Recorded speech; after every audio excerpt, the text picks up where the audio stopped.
Olá! Você já imaginou que quase um quarto da população brasileira tem algum tipo de deficiência? Segundo o censo do IBGE de 2010, são 24%, ou seja, esse número pode ser ainda maior nos dias de hoje. A maior parte está no Nordeste e a Paraíba é o segundo estado no ranking, com 28%. É por isso que é importante a gente pensar sempre na questão da acessibilidade. Mas será que a nossa sociedade já está evoluindo a ponto de poder garantir a acessibilidade para todos? Este é o tema que está em discussão.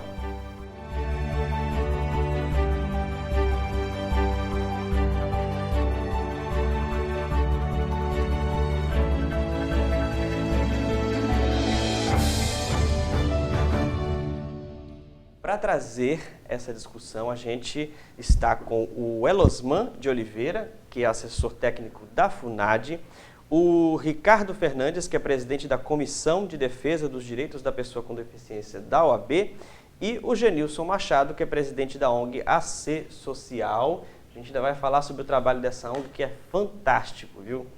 Olha, a gente já começa com uma pergunta para os três e cada um pode dar a sua opinião.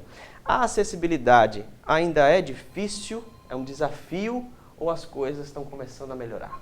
A acessibilidade é algo que é direito de todos, não só para a pessoa com deficiência, né? A pessoa obesa, a pessoa com necessidades especiais, e todo cidadão ele tem o direito de ir e vir. Mas infelizmente ainda é um conceito, é uma palavra de moda, né? São poucos os governantes, os poderes que trabalham, né, da forma mais sucinta em relação à acessibilidade, que é o cumprimento das leis. O Brasil é um dos países que tem o maior número de leis, né, referente ao tema, para não dizer uma das melhores legislações sobre o tema, sobre acessibilidade, inclusive com uma lei recente, o Estatuto da Pessoa com Deficiência, que é de 2015. Nem todo país tem um estatuto como esse. Nem todo país tem. Nós temos também a Convenção Internacional do Direito das Pessoas com Deficiência, né, que recebeu o status de emenda constitucional. Entretanto, ainda assim, de fato, o nosso país está bem aquém daquilo que seria necessário para que as pessoas com deficiência, de fato, tivessem acessibilidade condizente, né? Eu sei que o Genilson tem uma frase que eu gosto muito de ouvir, eu queria que você falasse agora a respeito da sociedade, quando eu pergunto para você, né? Como é que está a sociedade com relação às pessoas com deficiência? É como eu sempre digo, né? Eu não sou deficiente. O deficiente é o sistema. Então, é a família que está sendo deficiente que nos empata a poder desenvolver, a criar, a sair de casa, a estudar. Eu sei que a dificuldade é grande ainda, a questão da mobilidade reduzida.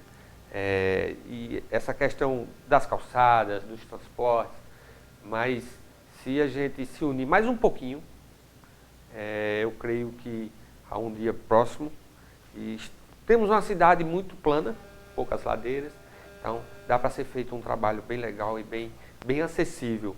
Então a gente vai ter um tapetão, acho que uns dias próximos. Eu vou falar especificamente agora com o Elosman e com o Genilson, porque vocês vivem o dia a dia de vocês, então vocês sabem quais são as principais dificuldades que vocês têm conhecimento sobre a falta de acessibilidade. É interessante essa questão porque ainda se tem uma ideia que a acessibilidade é só a questão de rampas ou de portas largas, né?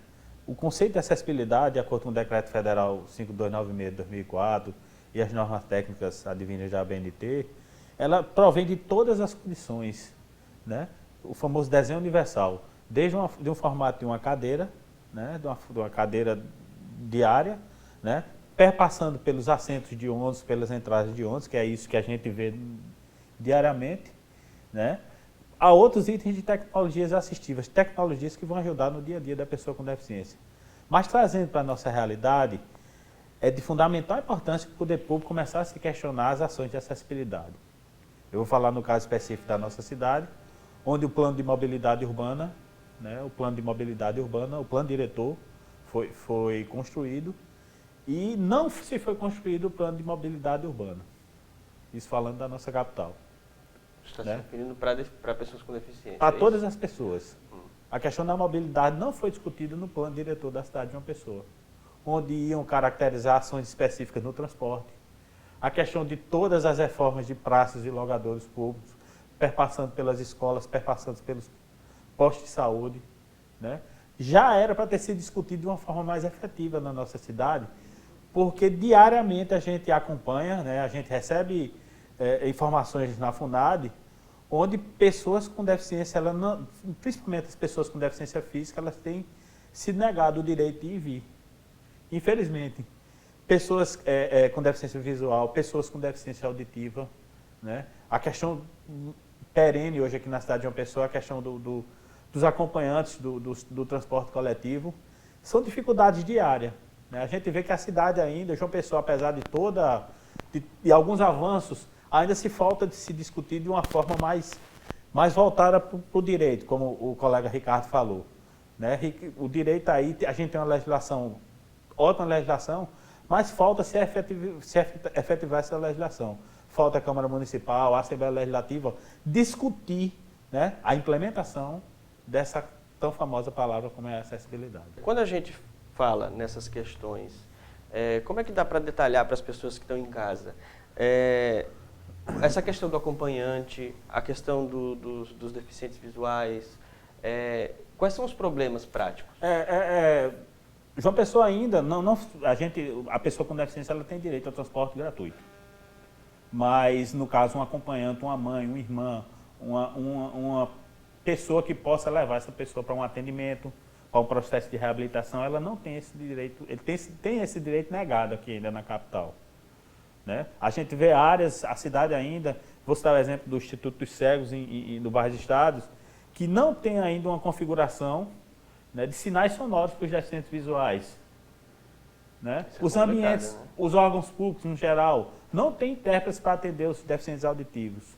São coisas simples, né, que já tem na legislação. Mas o impacto no dia a dia é enorme. Com certeza. Ia melhorar efetivamente a qualidade de vida desses 150 mil pessoas que têm algum tipo de deficiência. Genilson, quais são as dificuldades do dia a dia?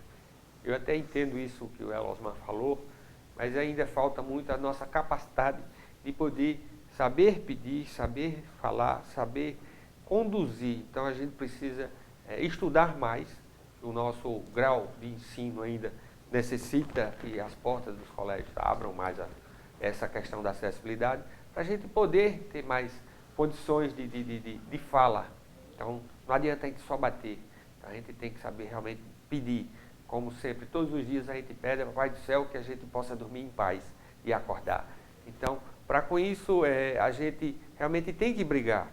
Mas se eu sou proprietário de uma casa, eu vejo que minha calçada não está sendo feita, a responsabilidade é minha em partes, não do Poder Público Municipal 100%.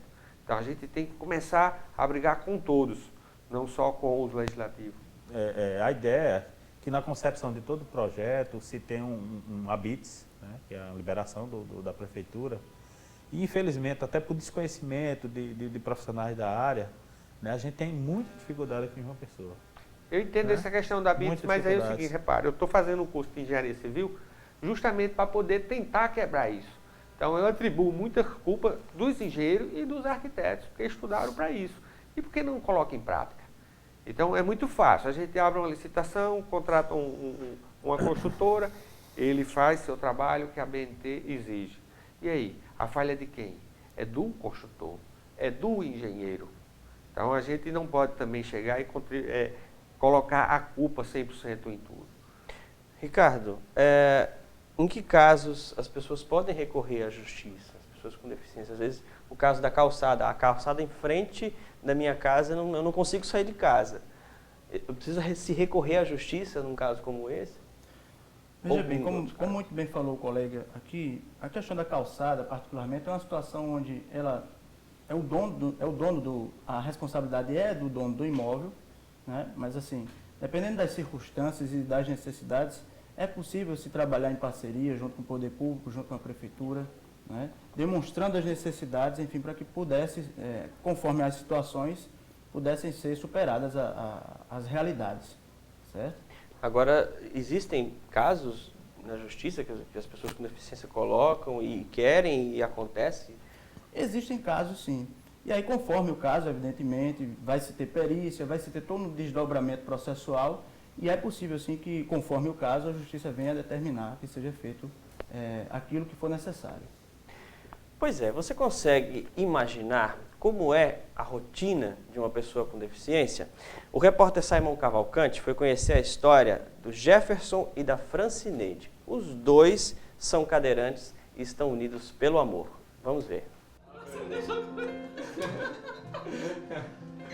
Os sorrisos, o carinho e o companheirismo é de quem há um ano tiveram os caminhos cruzados.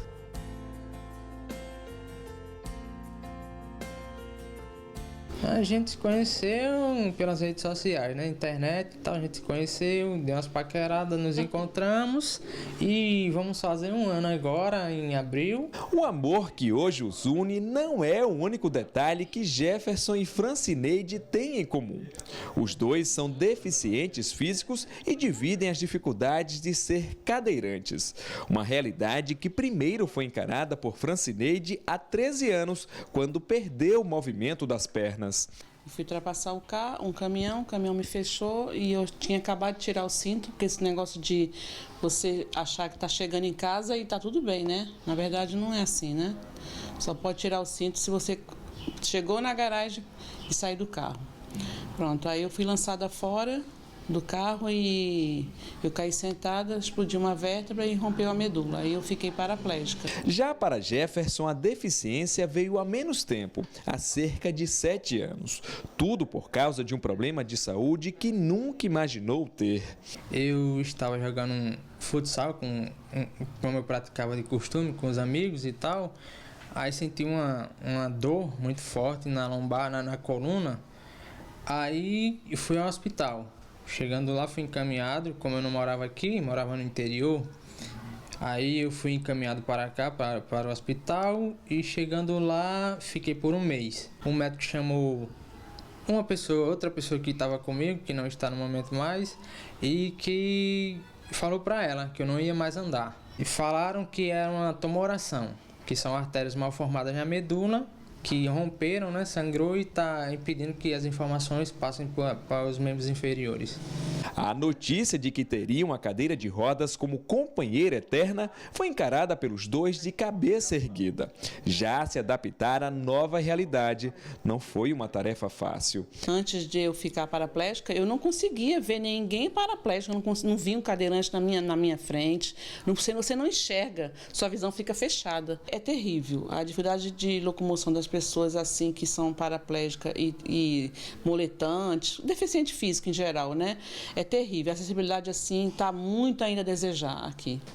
Em casa, eles conseguem lidar mais facilmente com a deficiência, já que a residência é toda adaptada. Bom, a gente agora convidou o casal, né, para sair de casa e dar uma circulada aqui pelo bairro deles para ver quais são as dificuldades que eles enfrentam no dia a dia. Fran, geralmente tem muitos obstáculos, é difícil nesse momento de sair de casa? Com certeza, até porque a gente não pode andar sozinho, né? Porque tem os obstáculos de rampa que às vezes o pessoal faz falando que é uma rampa acessível, mas na verdade não é, por ser muito alto. Então é muito dificultoso para nós. Então vamos mostrar para a gente como é que vocês circulam? Vamos lá. À medida que a distância vai sendo vencida, mais obstáculos vão surgindo. Fran, aqui vocês já se depararam com um obstáculo, né? Exatamente. Se nós dependêssemos de ônibus, nós já estaríamos complicado para nós. Você está vendo aqui, né? A altura daqui da rampa, que se diz que fizeram uma rampa para acessibilidade, mas na verdade não é, que nós não conseguimos descer sozinhos. E para atravessar a rua já é outra dificuldade?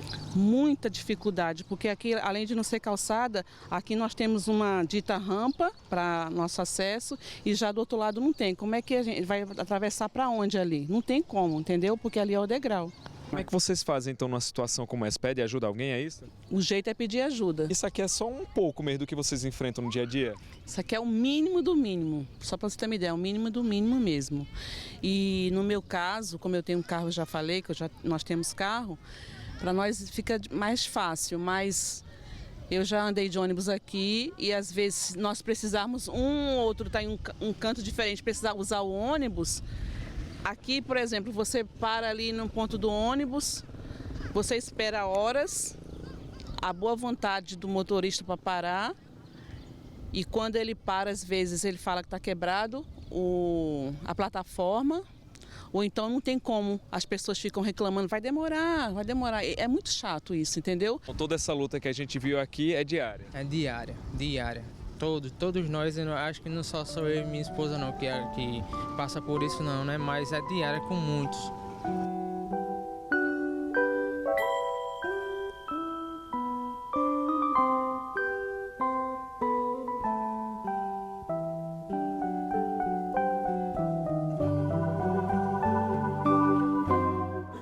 No próximo bloco, a gente fala dos desafios e dos preconceitos vividos pelas pessoas com deficiência.